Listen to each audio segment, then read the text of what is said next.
오늘 제목은 새 영, 새 마음, 새 살입니다. 따라합시다. 새 영, 새 마음, 새 살.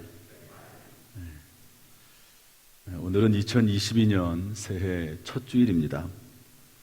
이날에 하나님께서 우리에게 주시는 하나님의 음성은 무엇일까? 또 올 한 해 우리가 간절히 기도해야 될 기도 제목은 무엇일까 하는 것을 첫 주일에 같이 나누려고 합니다. 첫 번째로 새 영과 새 마음을 부어주리라 라고 하는 음성이 저와 여러분에게 주시는 하나님의 음성으로 믿고 기억하는 한 해가 될 수 있기를 주님의 이름으로 축복합니다. 한번 따라서 합시다. 새 영과 새 마음을 부어주리라. 새 영과 새 마음이 뭘까요? 새 영이란 하나님의 영을 말합니다. 하나님의 신. 요엘서에도 말씀했듯이 그 후에 내가 내 영을 만민에게 부어주리니 너희 자녀들이 장래일을 말할 것이며 너희 늙은이는 꿈을 꾸며 너희 젊은이는 이상을 볼 것이며, 이상은 환상이거든요. 하나님의 영이 부어진다는 것이죠. 그것이 이제 새 영의 의미고요. 새 마음이라고 하는 것은 뭐냐? 26절에 보니까 부드러운 마음입니다. 딱딱해서 아무것도 받아들일 수 없는 돌 같은 마음이 아니라 살처럼 부드러워서 모든 것을 수용할 수 있는 마음이지요. 특별히 회개하는 마음, 하나님의 말씀을 받아들이는 마음, 이런 마음들이 새 마음이라고 할 수 있습니다. 그래서 잠언서 1장 23절에 보면 나의 책망을 듣고 돌이키라. 보라, 내가 나의 영을 너희에게 부어주며 내 말을 너희에게 보이리라. 그러니까 하나님의 영이 임할 때 회개하는 마음도 생기는 거죠. 하나님이 책망하실 때 그것을 받아들일 수 있게 됩니다. 그래서 다윗이 나단 선지자의 책망을 듣고 회개하지 않습니까? 하나님의 말씀을 받아들입니다. 그때 시편 51편 10절에 그 내용이 기록이 되어 있는데 뭐라고 되어 있습니까? 하나님이여 내 속에 정한 마음을 창조하시고 내 안에 정직한 영을 새롭게 하소서. 그러니까 내 의지로, 내 노력으로 어떤 영이나 새로운 마음이 만들어지는 게 아니고 하나님께서 내 마음 속에 정한 마음을 창조하셨다고 성경은 기록을 하고 있습니다. 이렇게 새 영이나 새 마음이라고 하는 것은 하나님이 뿌려주는 것이고 부어주는 것이고 창조하는 것이다 하는 것을 알 수가 있습니다. 여러분, 새 영과 새 마음이 우리에게 부어지면 어떻게 될까요? 하나님과의 관계를 회복하게 됩니다. 여러분, 사람과의 관계도 그렇지 않습니까? 어느 날 내가 저 사람에 대해서 좀 마음을 다시 새롭게 하자 하는 그런 마음을 가지고 접근을 하면 어떻게 됩니까? 관계가 회복이 되는 거잖아요. 그런 것처럼 새 영과 새 마음이 부어지면 하나님과의 관계를 회복하게 되는 것이고, 또 29절 30절에 보면 우리의 모든 더러운 데서 구원받고 우리의 모든 삶이 풍성해진다고 했습니다. 그 성경 말씀을 쭉 보면 곡식이 풍성해지고 기근이 닥치지 않고 나무 열매와 밭의 소산이 풍성해진다. 다시는 기근에 욕을 당하지 않는다 그랬습니다. 여러분, 새 마음과 새 영이 부어져서 이런 은혜가 우리 가운데 있기를 주님의 이름으로 축복합니다. 또한 35절부터 36절을 보면 에덴 동산 같이 된다는 거예요. 저나 여러분이나 에덴 동산을 가본 적은 없습니다. 그렇지만 우리가 깨달을 수 있는 것은 그곳에서는 온갖 과일과 또 음식들이 풍성한 곳이고 사자나 또 토끼나 이런 것들이 모두 다 평화롭게 지내는 그런 곳 아닙니까? 모든 것이 평안하고 풍성하고 그야말로 좋고 또 좋은 곳이 에덴 동산 같은데, 하나님께서 우리에게 새 영을 부어주시고 새 마음을 부어주시면 그런 상태가 된다고 하는 것이죠. 물론 이 땅이 에덴 동산 같이 되기는 어려울 겁니다. 그러나 이 마음에서부터 마음에서부터 그렇게 될 수 있는 것이죠. 아무리 환경이 어려워도 그 마음에 하나님이 주시는 위로와 기쁨은 또 있을 수가 있거든요. 그래서 겉으로 볼 때는, 외부적으로 환경적으로 볼 때는 도저히 기뻐할 수 없고 감사할 수 없는데 기뻐하는 사람들이 있습니다. 그냥 감사가 넘치는 사람들이 있습니다. 은혜가 충만하고 성령이 충만하고 그야말로 하나님의 영으로, 하나님이 주신 마음으로 충만하면 가능하다 하는 것을 알 수가 있습니다. 하나님께서는 그러면 왜 새 영과 새 마음을 우리에게 부어주실까 하는 건데요, 이 질문에 답하기 전에 먼저 기억해야 될 것은 새 영과 새 마음은 우리로부터 온 것이 아니라는 것입니다. 내가 잘해서, 내가 훌륭해서 온 것이 아니라는 건데요, 이것은 좀 읽어보겠습니다. 우리 32절 말씀 한번 읽어보도록 할까요? 에스겔서 36장 32절 말씀 한번 다 같이 읽어보겠습니다. 시작. 주 여호와의 말씀이니라. 내가 이렇게 행함은 너희를 위함이 아닌 줄을 너희가 알리라. 이스라엘 족속아, 너희 행위로 말미암아 부끄러워하고 한탄할지어다. 하나님께서는요, 우리에게 새 영과 새 마음을 부어주시는데 우리 때문에 한다는 게 아니라는 겁니다. 너희는 오히려 너의 행위로 말미암아 부끄러워하고 한탄해야 된다. 여러분, 지난 1년 동안 지내면서 여러분들은 어떻게 하나님 앞에 정직하셨습니까? 하나님 앞에 양심으로부터 전혀 거리낌이 없습니까? 그렇지 않을 거라고 봅니다. 물론 그런 분도 있겠지요. 나는 하나님 앞에서 전혀 거리낌이 없다. 내 양심에 결코 하나님 앞에 후회함이 없다. 이렇게 하시는 분들도 있을지 모릅니다. 그러나 이 당시 이스라엘 백성들은요, 하나님 앞에 내세울 게 아무것도 없었어요. 지금 하나님 앞에 심판을 받고 있는 상황이거든요. 그러면서 그럼에도 불구하고 내가 너희들에게 새 영과 새 마음을 부어주겠다고 말씀하시면서 너희들의 행위로 말미암아 너희들은 부끄러워하고 한탄해야지 너희들이 잘해서 새 마음과 새 영이 부어지는 것이 아니다 말씀하고 있습니다. 그러면 왜 하나님은 새 영과 새 마음을 부어주십니까? 22절에 보니까 하나님의 거룩한 이름을 위하여, 38절에 보니까 하나님을 알게 하기 위해서, 우리에게서 나온 것이 아니라 하나님의 은혜, 오직 하나님의 은혜로 된 것임을 깨닫게 하기 위해서 내가 너희에게 새 마음과 새 영을 주는 것이다. 특별히 너희가 범죄 가운데 있을 때, 너희가 하나님을 떠나서 잘못된 길로 가고 있을 때, 그럼에도 불구하고 내가 너희들에게 새 마음과 새 영을 부어주어서 이 모든 것이 하나님의 은혜다 하는 것을 알게 하려고 한다. 이렇게 말씀하고 있는 것이죠. 여러분, 우리의 구원도 동일합니다. 에베소서 2장 8절 9절 보면 우리 읽어볼까요? 한번 에베소서 2장 8절 9절 시작. 너희는 그 은혜에 의하여 믿음으로 말미암아 구원을 받았으니 이것은 너희에게서 난 것이 아니요 하나님의 선물이라. 행위에서 난 것이 아니니 이는 누구든지 자랑하지 못하게 함이라. 아멘. 여러분, 저와 여러분이 새 영과 새 마음을 받는 것도, 또 그래서 구원을 받은 것도 전적인 하나님의 은혜요 선물인 줄로 믿습니다. 올 한 해 이러한 하나님의 은혜, 또 새 영과 새 마음이 하나님으로부터 부어지는 은혜가 있기를 주님의 이름으로 축복합니다. 여러분, 그래서 우리는 좀 뻔뻔해져도 될 것 같아요. 하나님 앞에서는. 하나님, 1년 동안 죄가 많습니다. 허물도 많습니다. 그러나 하나님의 이름을 위해서 하나님 은혜를 베풀어 주시고 새 영과 새 마음을 부어주세요. 이렇게 기도하는 것이 그렇게 잘못된 것이 아닙니다. 하나님 은혜가 우리 가운데 충만하기를 주님의 이름으로 축복합니다.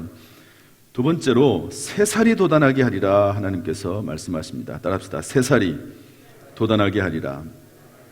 하나님께서는 우리를 상처에서 새 살이 돋아나게 해서 우리를 고쳐주십니다. 여러분들이 제가 가끔 얘기하지만 저는 대학을 다닐 때 생물학을 전공을 했습니다. 생물학을 공부하면은 한 3분의 1 정도는 실험을 합니다. 실험. 과학 분야가 과학이니까 실험을 하거든요.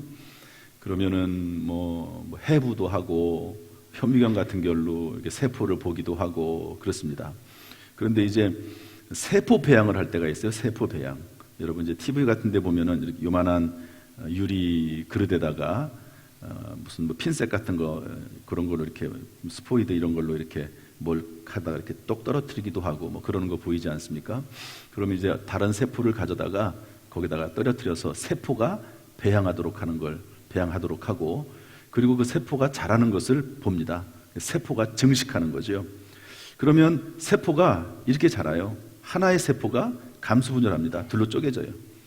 그러면 이 둘로 쪼개졌다가 조금 있으면 그럼 두 개가 되는 거죠. 그럼 이게 또 하나가 또 둘로 쪼개져요. 그러니까 하나가 두 개가 되고, 두 개가 네 개가 되고, 네 개가 8개가 되고, 8개가 16개가 되는 겁니다. 이게 감수분열이라고 하거든요. 세포 증식입니다.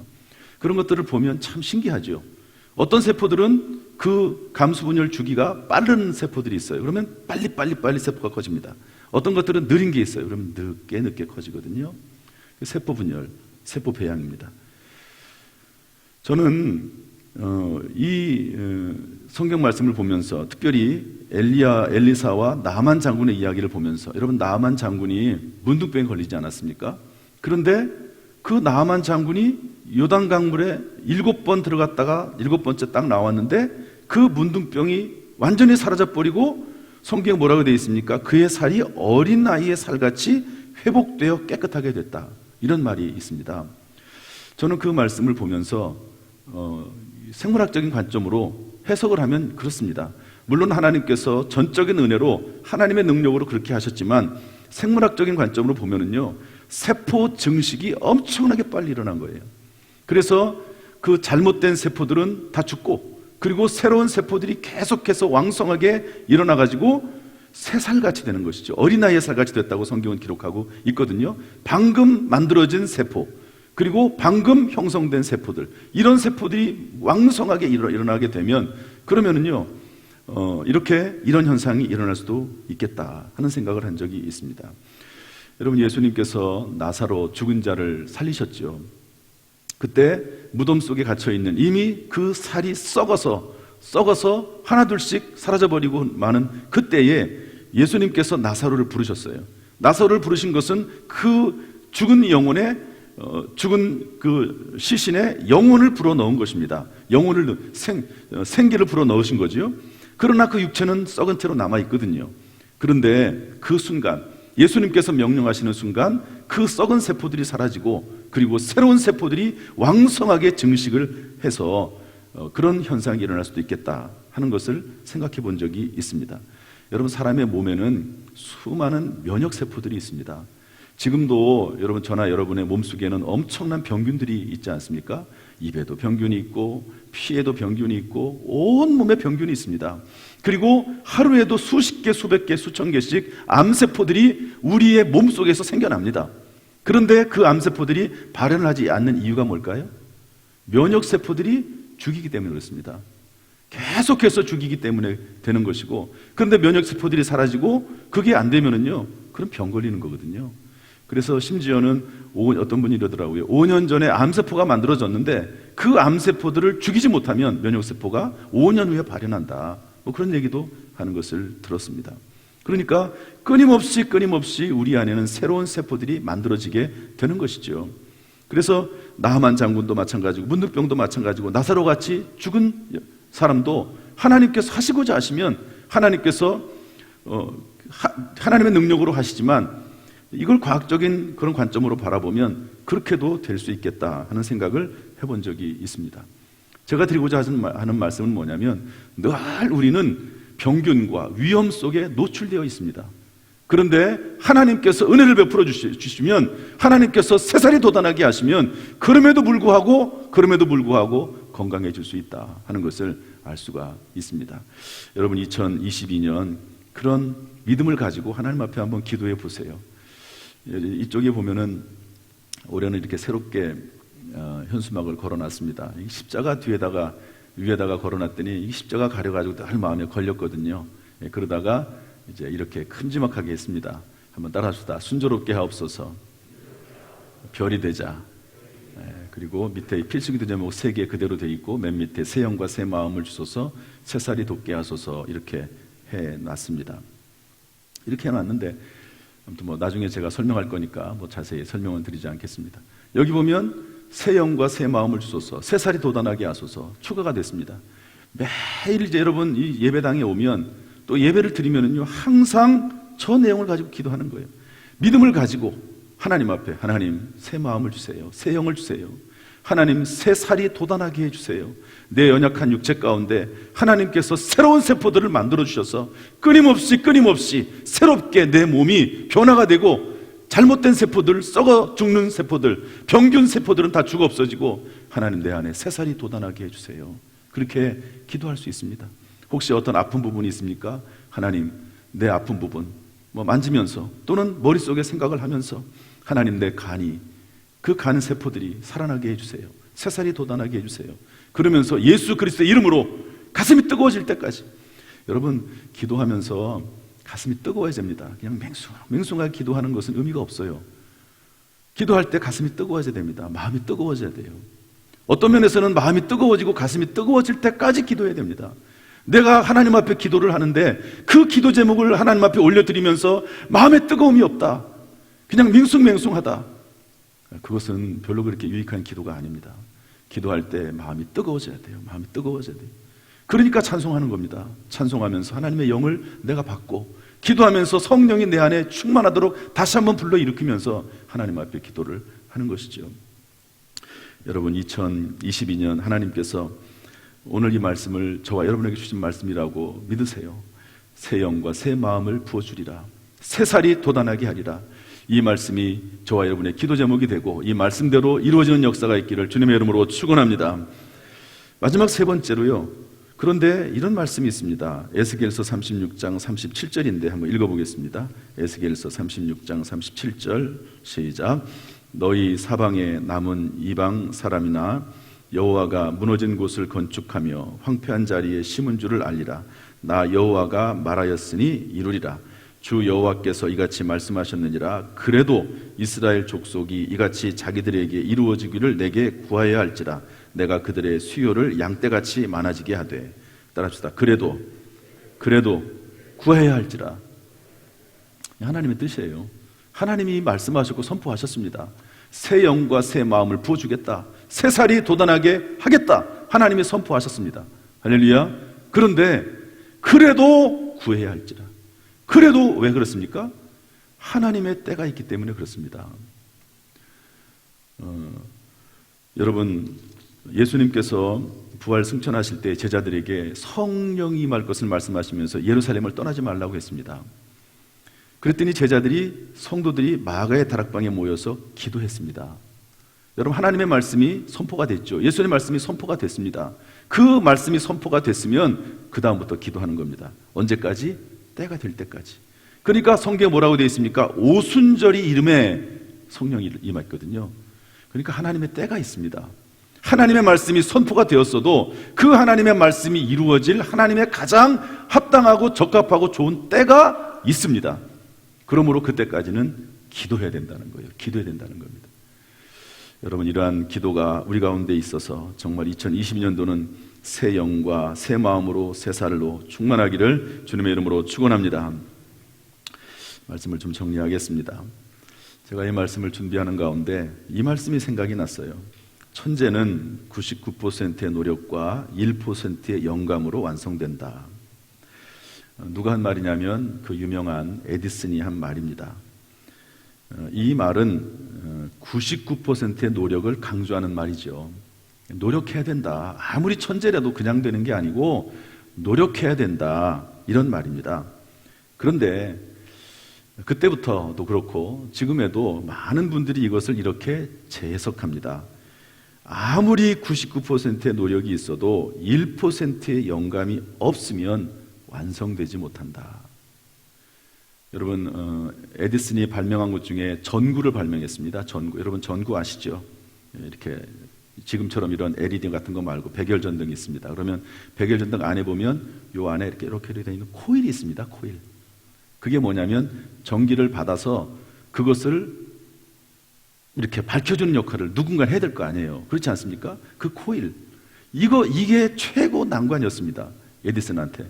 그래서 이 코일을 발견하기 위해서 엄청난 노력을 했다는 거예요. 그야말로 99%의 노력을 했다는 겁니다. 그런데 아무리 해도 안 되는 거예요. 안 돼요. 안 돼. 그러다가 어느 날 순간 갑자기 떠오른 아이디어가 있는 겁니다. 떠오른 생각이 있는 거죠. 그래서 그 전구를 완성하게 됩니다. 결국에는요, 여러분, 무언가 한 가지 1%가 채워지지 않으면 안 되는데, 여러분, 활용점정이라고 하는 말이 있습니다. 활용점정. 그림을 그렸어요. 용의 그림을 그렸습니다. 그런데 눈동자를 아직 안 그렸어요. 마지막에 그 용을 그리고 나서 눈동자에 점을 딱 찍어야 된다. 그게 활용점정 아닙니까? 그런 것처럼 무언가 마무리가 돼야지만이 비로소 완성되는 거거든요. 여러분, 농부가 온갖 기술을 동원하고 온갖 노력을 다해도 비가 오지 않으면 소용없습니다. 여러분, 그렇지 않습니까? 그런데 그 비가 한 해도 아니고 두 해, 세 해 비가 오지 않게 되면 가뭄이 되는 거죠. 그러면 다 죽습니다. 농사를 못할 뿐만 아니라 농사를 해도 소용이 없습니다. 비가 오지 않으면 소용이 없습니다. 연말 연초가 되면 저는 상당히 마음이 분주합니다. 왜냐하면 일주일에 주일 설교 한번 하는 거, 또 뭐 수요일 날 새벽 설교 하는 거, 이런 설교들도 분주하거든요. 설교를 옛날에 했던 설교를 하는 게 아니기 때문에 옛날 설교해도 또 쓸 수 있는 게 아닙니다. 그런데 우리 교회 같은 경우는 또 새해 첫날 예배도 있거든요. 성탄절 예배가 평일날 있죠. 주일 예배 외에 성탄절 예배가 있습니다. 송구영신 예배가 있습니다. 그리고 새해 첫날 예배가 또 일반 평일날 있어요. 그러면 이 한 5가지 정도의 설교가 2주간에 준비가 돼야 됩니다. 그럼 머리가 막 복잡해요. 어떤 때는 이 생각났다, 저 생각났다, 막 복잡합니다. 그러면 이게 해결이 안 될 때가 많아요. 그러니까 99%그 노력을 기울이는 거죠. 막 열심을 다해서 준비하고 또 썼다가 또 구부려버리고 지워버리고. 여러분, 목사님 맨날 똑같은 설교하는 것 같네. 그게 아닙니다. 왜냐하면 똑같은 성경 본문으로 설교를 한다 하더라도 하나님께서 그 마음속에 확증을 주시고 감동이 되고 이 말씀을 증거하라고 하는 확신이 없으면 그 말씀을 증거하지 않거든요. 똑같은 말씀이라 하더라도. 그렇게 설교를 준비하다가 많은 시간을 들이죠. 그러다가 기도하는 가운데 어느 순간 딱 떠오르는 게 있습니다. 1초도 안 걸려요. 2초, 3초밖에 안 걸립니다. 딱 떠오르는 게 있어요. 그러면 그 모든 게 쫙 정리됩니다. 아, 이렇게 해야 되겠구나. 송구영신 예배는 이렇게 해야 되고, 뭐는 뭐 해야 되고, 이렇게 해야 되겠구나. 이게 딱 정리가 됩니다. 그러니까 99% 노력을 하죠, 우리가. 애를 쓰죠. 그러나 순간적으로 주어지는 어떤 영감, 인스피레이션, 이게 없으면 해결이 안 돼요. 끝이 안 나요. 이거를 받지 않고 설교를 하면은요, 마음이 너무 아파요. 그리고 너무 힘들어요. 그리고 하나님 앞에 죄송해요. 그리고 열매도 없어요. 그러니까 결국에는요, 무언가 하나님부터 주어져야 됩니다. 오랜만에 제가 구피 이야기를 좀 하나 하겠습니다. 지금은 물고기를 기르지 않지만 구피 물고기가 그 안에서 열심히 노력해서 먹이를 찾아다녀요. 구피들은 모르겠죠. 그러나 그 구피에게 매일매일 먹이를 주는 사람이 있습니다. 만약에 여행을 가가지고 그 구피에게 먹이를 주지 않으면 그 구피는 죽습니다. 저희가 그런 것들을 생각을 못하고 언젠가는 여행을 떠났거든요. 한 3박 4일 휴가 때 먹이를 안 주고 떠났어요. 누구한테 부탁도 안 했어요. 갔다 왔더니 물고기가 하나도 없더라고요. 도대체 어디 갔는지 모르겠어요. 다 뛰쳐서 탈출을 했는지 자기들끼리 잡아먹었는지 뼈도 없습니다. 그냥 평상시에 살 때는 그냥 항상 먹을 게 있고 그렇게 살아가나 보다 이렇게 생각을 하지만 어느 날 주인이 먹이를 끊어버리면 다 죽는 겁니다. 여러분, 지금까지 내가 잘해서 사업이 잘 됐다고 생각하십니까? 나의 자녀들이 내가 잘해서 자녀들이 잘 됐다고 생각하십니까? 내가 잘해서 건강하다고 생각하십니까? 물론 자기 노력을 했죠. 자기도 나름대로 노력을 했죠. 그러나 하나님이 위에서 지켜주셨기 때문에 잘된 거고, 그리고 지금까지 온 것이지 하나님께서 어느 순간 거두어버리면은 아무것도 거둘 수가 없는 겁니다. 여러분, 착각하지 마세요. 내가 잘해서, 내가 똑똑해서 사업이 잘 됐다고 착각하지 마세요. 교만 떨지 마세요. 하나님이 직접 주셔서 지금까지 여기까지 온 것입니다. 내가 똑똑하면 부모 잘 만나서 유전을 받아 똑똑해졌겠지요. 그 부모를 왜 만났습니까? 어떻게 만났습니까? 그것은 내가 한 것이 아닙니다. 하나님이 그렇게 하신 것이지. 그러므로 우리들은 하나님 앞에서 겸손하게 하나님이 주셔야지만이 산다, 이렇게 생각하고 살아야 될 줄로 믿습니다. 어거스틴 이야기를 제가 또 하겠습니다. 방탕하여 어머니가 기도를 26년 동안 했습니다. 마음의 갈등, 이 문란한 성생활, 그리고 또 이단에 빠져서 마음의 갈등, 양심의 가책이 있지만 헤어나올 수가 없습니다. 인간의 노력으로, 사람의 마음으로, 의지로 안 되는 것이죠. 그러다가 어린아이의 노랫소리를 듣죠. 집어들고 읽어라, 집어들거라. 마침 옆에 성경책에 있어서 들고 읽었더니 로마서 13장 13절. 낮에와 같이 단정히 행하고 방탕하거나 술 취하지 말며 음란하거나 호색하지 말며 다투거나 시기하지 말고. 이 말씀을 읽는 순간 변했습니다. 왜 그럴까요? 그 속에 하나님의 영을 부어주시고 하나님의 새 마음을 부어주셨기 때문에 그렇습니다. 사람이 의지로 되는 것들이 있습니다. 그러나 사람의 의지로 안 되는 것들이 많습니다. 그래서 인생이라고 하는 것은 결국 하나님께서 새 영과 새 마음을 부어주실 때 변화돼서 새 인생, 복된 인생이 되는 것입니다. 하나님께서 새살이 돋아나게 하셔야지만이 건강하게 살 수 있는 것이죠. 물론 우리가 평생 항상 건강할 수는 없습니다. 또 병을 통해서 더 유익한 경우도 있고 그것을 통해서 하나님께서 우리를 사용하시는 경우도 있습니다. 사도 바울 같은 경우는 하나님께 기도하지만 병을 위해서 하나님이 해결해 주지 않으시잖아요. 왜? 그것이 너에게 더 유익하기 때문이라고 성경은 말씀하고 있습니다. 그러니까 그런 면이 없지 않아 있지만, 그러나 하나님께서 새 영을 주시고 새 마음을 주시고 새 살을 하나님께서 돋아나게 하셨기 때문에 지금 저와 여러분이 존재하고 살아왔다 하는 것을 기억해야 될 것입니다. 사랑하는 성도 여러분, 그러므로 2022년 우리 모든 교회 성도들에게 새 영과 새 마음이 부어지고 새 살이 돋아나게 하시기를 예수님의 이름으로 축원합니다. 이런 기도가 끊임없이 1년 동안 이루어지기를 주님의 이름으로 축원합니다. 그래서 하나님의 나라와 하나님의 영광을 위해서 반드시 잘되고 오히려 더 잘되고 크게 잘되는 역사가 있기를 예수님의 이름으로 축원합니다. 축원합니다. 우리는 잘돼야 될 책임도 있고 의무도 있습니다. 왜냐? 하나님의 나라와 영광을 위해서. 여러분, 하나님의 나라와 영광을 위해서 꿈꾸시고 반드시 잘되는 역사가 있기를 주님의 이름으로 축원합니다.